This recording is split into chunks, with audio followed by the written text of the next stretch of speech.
51ஆம் அத்தியாயம். தலைப்பு மாமல்லபுரம். மாமல்லபுரத்து வீதிகளின் வழியாக இரட்டை குதிரைகள் பூட்டிய அழகிய விமான ரதம் ஒன்று சென்றது.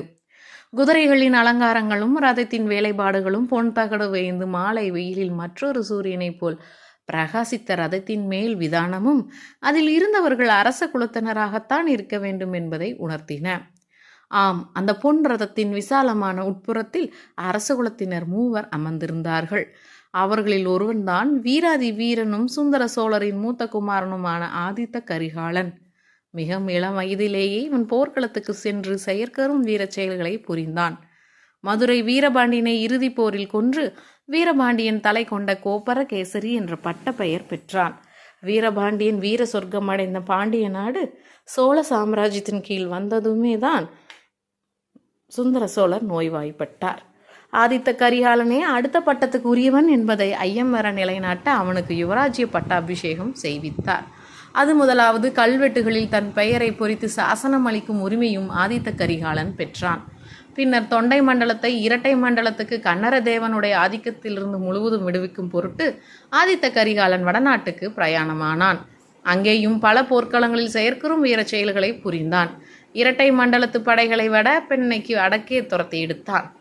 மேலும் வடதிசையில் படையெடுத்து செல்வதற்கு படைபலத்தை பெருக்கிக் கொள்ளுதல் அவசியமாக இருந்தது. ஆதலின் காஞ்சியில் வந்து தங்கி படை திரட்டவும் படையெடுப்புக்கு அவசியமான ஆயுத தளவாட விஷயங்களை திரட்டவும் தொடங்கினான். இந்த நிலையில் பழுவேட்டையர்கள் அவனுடைய முயற்சிக்கு தடங்கல் செய்ய தொடங்கினார்கள். இலங்கை போர் முடிந்த பிறகுதான் வடநாட்டு படையெடுப்பு தொடங்கலாம் என்று சொன்னார்கள். இன்னும் பலவிதமான வதந்திகளும் காற்றிலே மிதந்து வர தொடங்கின. இலங்கையில் போர் செய்ய சென்றுள்ள படைக்கு சோழ நாட்டிலிருந்து செல்ல வேண்டிய உணவுப் பொருட்கள் போகவே இல்லை என்று தெரிந்தது. இதையெல்லாம் கேட்டுக்கொண்டே இருந்த ஆதித்த கரிகாலனுடைய வீர உள்ளம் துடித்தது, கொந்தளித்து கொண்டிருந்தது. நமது கதை நடந்த காலத்துக்கு முன்னும் பின்னும் சுமார் 300 ஆண்டு காலத்தில் தமிழ் அன்னையின் திருவயிற்றில் இதிகாச காவியங்களில் நாம் படிக்கும் மகாவீரர்களை ஒத்த வீர புதல்வர்கள் தோன்றி கொண்டிருந்தார்கள்.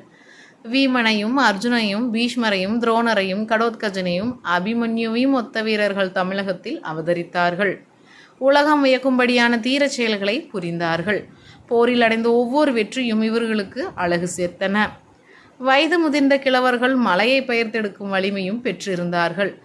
இளம் வாலிபர்கள் காற்றில் ஏறி சென்று வானமுகட்டை அடைந்து விண்வெளிகளை உதிர்க்கும் ஆற்றலும் பெற்றிருந்தார்கள். இப்படிப்பட்ட வீரர்கள் இருவர் அச்சமயம் ஆதித்த கரிகாலன் ஏறி சென்ற ரதத்தில் அவனுடன் சம ஆசனத்தில் உட்கார்ந்திருந்தார்கள். இவர்களில் ஒருவர் திருக்கோவலூர் மலையமான். இவர் ஆண்ட மலைய மாநாடு வழக்கத்தில் பெயர் சுருங்கி மலாடு என்றும் மிலாடு என்றும் வழங்கியது. ஆகையால் இவருக்கு மிலாடுடையார் என்ற பட்டப்பெயரும் இருந்தது. சுந்தர சோழ சக்கரவர்த்தியின் 2வது பத்தினியாகிய வானமாதேவி தான் இவருடைய செல்வ திருமகள். எனவே ஆதித்த கரிகாலனுக்கு இவர் பாட்டனார். முதிர்ந்த வயதிலும் நிறைந்த அறிவிலும் இவர் கௌரவர்களின் பாட்டனாரான பீஷ்மரையும் சமமாகத்தான் இருந்தார். ஆதித்த கரிகாலன் இவரிடம் பெரும் பக்தி வைத்திருந்த போதிலும் இவருடைய புத்திமதி சில சமயம் அந்த வீர இளவரசரின் பொறுமையை சோதித்தது. ரதத்தில் இருந்தவர்களில் இன்னொருவன் பார்த்திபேந்திரன். இவன் பழைய பல்லவர் குலத்திலிருந்து கிளை வழியில் ஒன்றில் தோன்றியவன். ஆதித்த கரிகாலனை விட வயதில் சிறிய மூத்தவன். அரசுரிமை இல்லாததால் போர்க்களத்தில் தன் ஆற்றலை காட்டி வீரப்புகழை நிலைநாட்ட விரும்பினான். ஆதித்த கரிகாலனை சென்றடைந்தான். வீரபாண்டியனோடு நடத்திய போரில் ஆதித்த கரிகாலனுக்கு வலது கையை போல் இருந்து உதவி புரிந்தான். இதனால் ஆதித்த கரிகாலனுடைய அந்தரங்க நட்புக்கு உரியவனானான். வீரபாண்டியன் விழுந்த நாளிலிருந்து இருவரும் இணைப்பிரியா தோழர்கள் ஆனார்கள். இந்த 3 ரதத்தில் சென்றபோது தஞ்சாவூரிலிருந்து வந்த செய்திகள் பற்றியே பேசிக்கொண்டிருந்தார்கள். இந்த பழுவேட்டையர்களின் அகம்பாவத்தை இனிமேல் என்னால் ஒரு கணமும் சகித்து கொண்டிருக்க முடியாது. நாளுக்கு நாள் அவர்கள் வரம்பு கடந்து போகிறார்கள்.